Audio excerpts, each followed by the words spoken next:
Hanafuda, dis-moi, quelle est la plus belle fleur du royaume du mois de mars? Eh oui, aujourd'hui, je reviens avec un nouvel épisode de la série Hanafuda ou l'éphéméride végétale. Pour ceux et celles qui ne me connaissent pas, je m'appelle Eva et je suis en 2e année de master de biologie végétale. Et évidemment, ce que j'adore, ce sont les algues, les arbres, les mousses, bref, tout ce qui est à peu près vert. Bon, non, quand même pas l'alien de la rencontre du 3e type.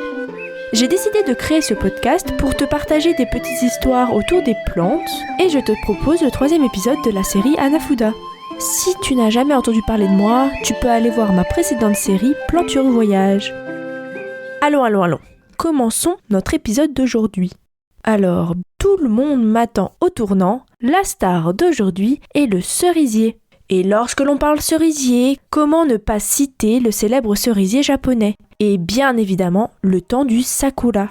Au Japon, sakura désigne aussi bien la floraison des cerisiers que l'arbre lui-même. Aujourd'hui, c'est 100% nippon. Vous êtes toutes et toutes en kimono, j'espère, armés de votre katana. Partons de ce pas trancher les secrets du sakura.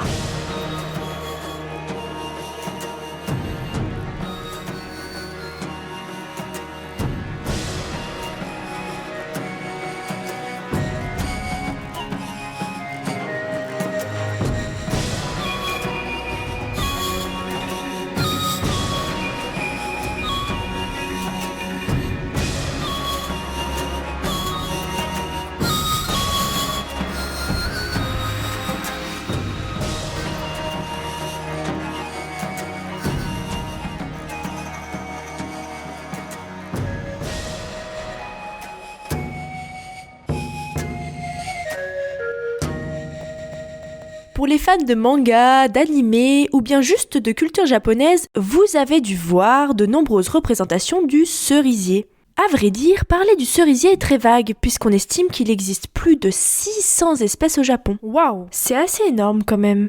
Et chaque cerisier a sa signature, les fleurs peuvent prendre différentes formes et leurs couleurs varient. Certaines espèces sonnent même comme le nom d'un super-héros, comme le Kakisakura aux 100 pétales. À vous. Tu l'imagines bien là, le super-héros avec des shurikens et tout. Trêve d'imagination, focus sur le plus populaire, celui à 5 pétales ou Prunus cerulata. Il est planté un peu partout et il fait partie de la famille des rosacées. C'est un arbre caduc, donc il perd ses feuilles en hiver et ses fleurs d'un rose clair comme la chevelure de la célèbre héroïne de Naruto, Sakura, une petite rêve pour les fans de manga, nous rappelle la douceur printanière. On dit souvent que c'est la fleur nationale du Japon, et petit point surprenant, il fleurit avant même d'avoir des feuilles. Enfin, on a retrouvé un écrit sur le sakura qui serait apparu dans la paléographie des 800 après Jésus-Christ, notamment dans l'anthologie de poésie japonaise de 760, le Manyoshu, le recueil des 10 000 feuilles, qui est la plus ancienne trace écrite mentionnant le hanami de sakura à travers 43 poèmes. Pas de panique, le hanami, on en rediscute après. De plus, il semblerait que le sakura ne vienne pas du Japon, mais de Chine. Nani? Incroyable, non? Après cette carte d'identité de notre super-héros du jour, nous allons plonger dans les tréfonds des bibliothèques. Peut-être que certains ou certaines sont déjà familiers avec le folklore japonais. Les yokai, kitsune ou encore les tengu. Mais tout de suite, sautons à pieds joints dans le Kojiki, recueil des mythes de la création du Japon et de ses dieux.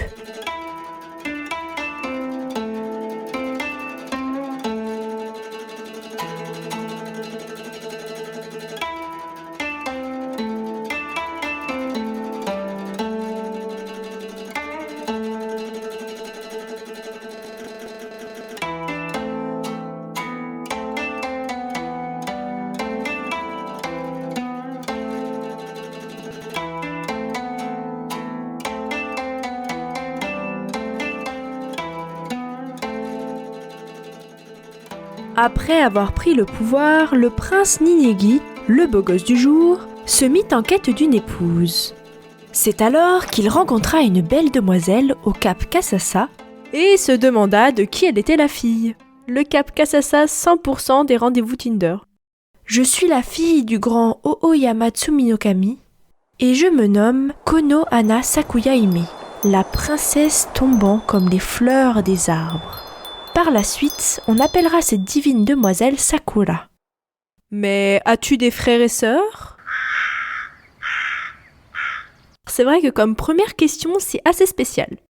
Oui, j'ai une sœur aînée, Ina Nagahime, ou princesse solide comme le rocher. Bizarrement, tu sens tout de suite qu'elle est moins commode. Je désire ardemment m'unir avec vous. Qu'en pensez-vous ? Au moins, on ne peut pas nier, lui, il est direct.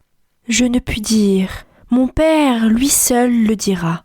Et bah super, elle a vachement le choix, la nana, quand même.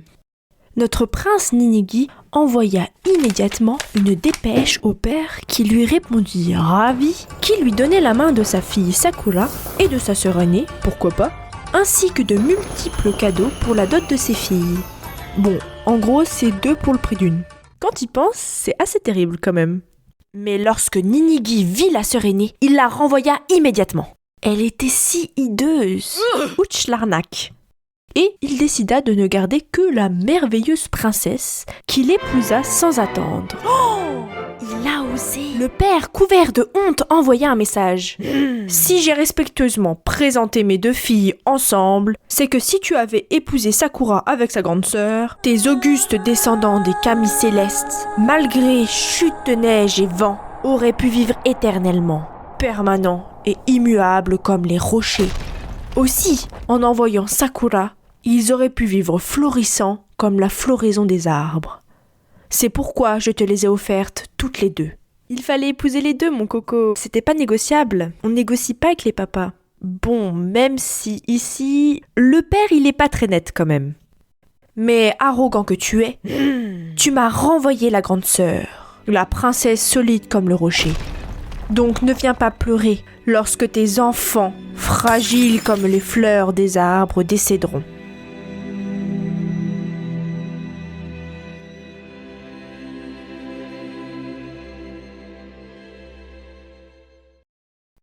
Après leur nuit de noces torride, alors là oui, on est vraiment sans transition, Sakura et Ninigi ont donné naissance à 3 dieux.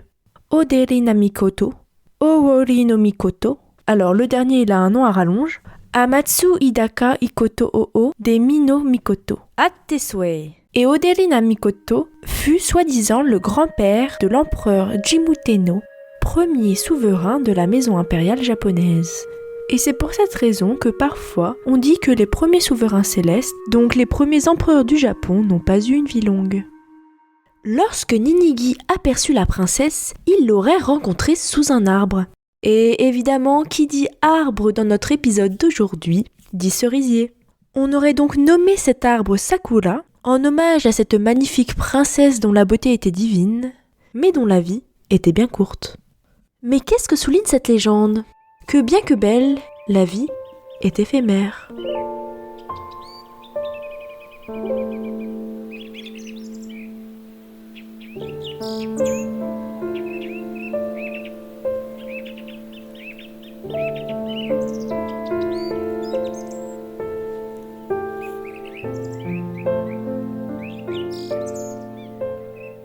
Tu as pu entendre ici un morceau du Kojiki, ouvrage qui a été traduit pour la première fois en anglais par le célèbre Chamberlain.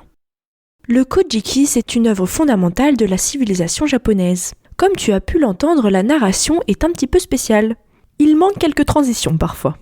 Bref, c'est parti pour la suite.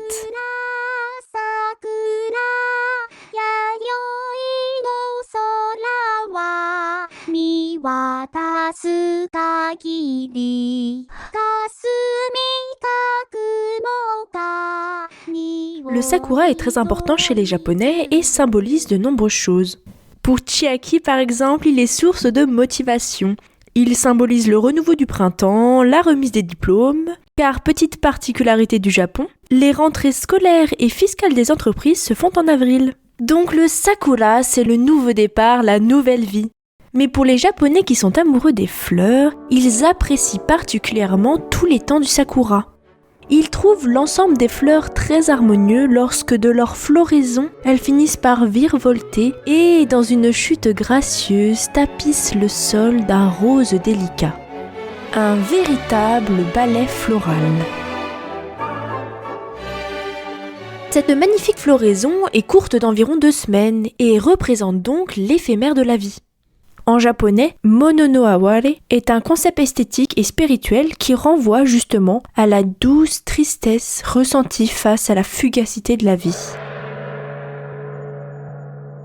Dis-toi bien que dans leurs heures les plus sombres, les fleurs de sakura auraient même vêtu leur robe pourpre couleur sang lors de la Seconde Guerre mondiale, où elles étaient devenues symbole de motivation pour les kamikazes qui pensaient se réincarner en fleurs de cerisier. Sans compter qu'elle nous rappelle la voix des samouraïs. Alors, qu'en est-il du quotidien des Japonais ?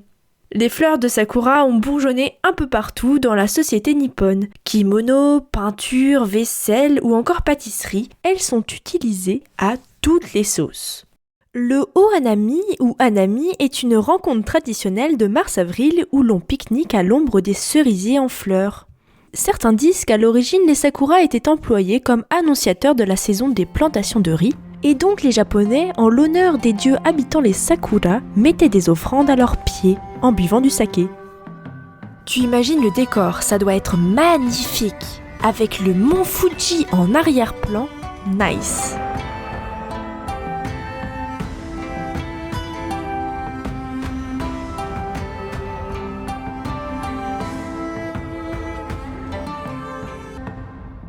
Et derrière le comptoir, on retrouve les wagashi qui sont des pâtisseries traditionnelles japonaises. Wa signifiant japonais et gashi gâteau. C'est simple finalement le japonais, non ? Hihi.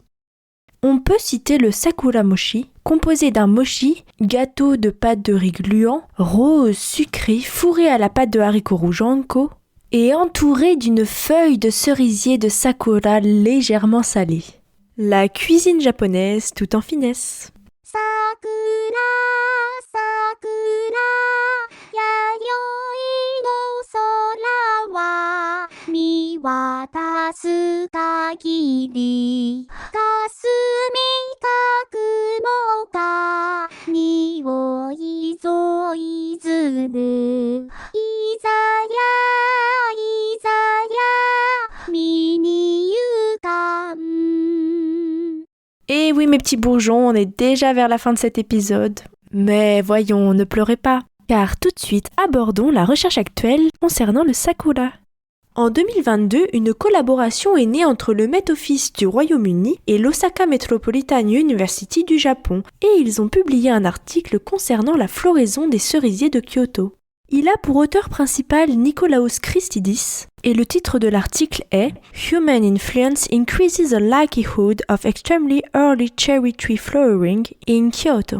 Pour retrouver la référence, n'hésite pas à aller visiter mon site. Mais alors, qu'est-ce qu'ils nous racontent ? Eh bien, ils affirment que le pic de floraison des cerisiers de Kyoto aurait été précoce et serait arrivé 11 jours plus tôt en 2021. Ils se sont appuyés sur des écrits, parfois centenaires, datant chaque année la floraison des cerisiers de Kyoto. Aussi, après avoir réalisé des études statistiques sur des données et établi des modèles prédictifs de floraison, les chercheurs affirment, je cite, qu'en moyenne, la floraison des cerisiers de Kyoto survient 1 à 2 semaines plus tôt suite au changement climatique d'origine anthropique, et que le décalage temporel prédit sera d'1 semaine supplémentaire d'ici la fin du siècle selon un scénario moyen d'émission. Blabliblou. Bon. Qu'est-ce que ça veut dire ? En réalité, il y a 2 parties à cette étude. La première partie étudie les floraisons passées au Japon, notamment à Kyoto. Et incroyable, les Japonais tenaient des registres de floraison des cerisiers depuis 1200 ans. Nani ? En effet, ces registres étaient tenus par la cour impériale.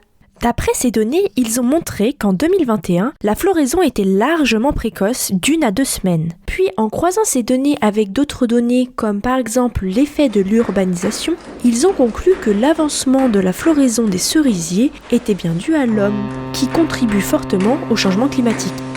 La seconde partie de cette étude est une étude prédictive, c'est-à-dire qu'ils vont prendre leur modèle basé sur les observations précédentes, et ils vont étendre la réflexion à des climats futurs. Peut-être as-tu déjà entendu parler du groupe d'experts intergouvernemental sur l'évolution du climat, ou GIEC, qui publie régulièrement des rapports. Eh bien, dans ces rapports, tu peux retrouver ces types de prédictions. Ils vont prévoir, par exemple, jusqu'à 2050 ou 2100, des scénarios de réchauffement climatique. Tu n'as jamais entendu parler du GIEC ? Je t'invite à aller jeter un œil à la conférence de Valérie Masson-Delmotte sur le GIEC. Je te mets la référence sur le site, ne t'inquiète pas. Donc si tu as bien compris, ils ont un modèle assez robuste basé sur des données passées et actuelles, et ils vont l'utiliser en changeant les paramètres pour qu'ils correspondent à une potentielle situation future. Ici, ils ont utilisé un scénario moyen d'émission de gaz à effet de serre. Et dans cette optique-là, qu'est-ce qu'ils ont bien pu obtenir avec le modèle ? Selon eux, vers 2100, la floraison des cerisiers de Kyoto ne surviendra pas 1 à 2 semaines plus tôt, comme aujourd'hui, mais bien 3 semaines plus tôt. Évidemment, dit comme ça, un scénario moyen d'émission, ça ne veut pas dire grand-chose. Mais dans l'article, ils te décrivent ce qu'ils considèrent comme le scénario moyen d'émission. Malheureusement, leurs résultats et les résultats du GIEC vont dans le même sens. Je t'avoue, c'est pas très jojo. Ça ne sent pas très bon pour nous. Ajoutez à cela, certains scientifiques ont également récemment observé une floraison précoce de la flore britannique. Tu peux te demander à quoi ça sert de faire un modèle pour le futur. C'est assez important pour engager des démarches et planifier des projets à long terme. Au niveau politique, par exemple, même si des fois ça laisse à désirer. C'est aussi utile pour prévenir les risques futurs. Revenons à nos cerisiers de Kyoto. On pourrait penser que ce résultat est anodin comparé à la tonne d'articles qui parlent du réchauffement climatique aujourd'hui. Mais pour les Japonais, c'est très important. On a vu que c'est culturellement important, mais c'est aussi économiquement important. En effet, la floraison des cerisiers est si connue par-delà le monde que les touristes se pressent au Japon au moment du sakura. Et par conséquent, si la floraison arrive 2 semaines trop tôt, les touristes ne seront pas là lorsqu'il y aura le sakura et seront déçus de rater le seul événement pour lequel ils sont venus. Ainsi, ils resteront moins, consommeront moins et donc ça fera moins tourner l'économie locale. C'est pas bon pour les affaires, ça. Surtout pour les affaires de la mafia. Je te rappelle qu'on est dans la série Hanafuda.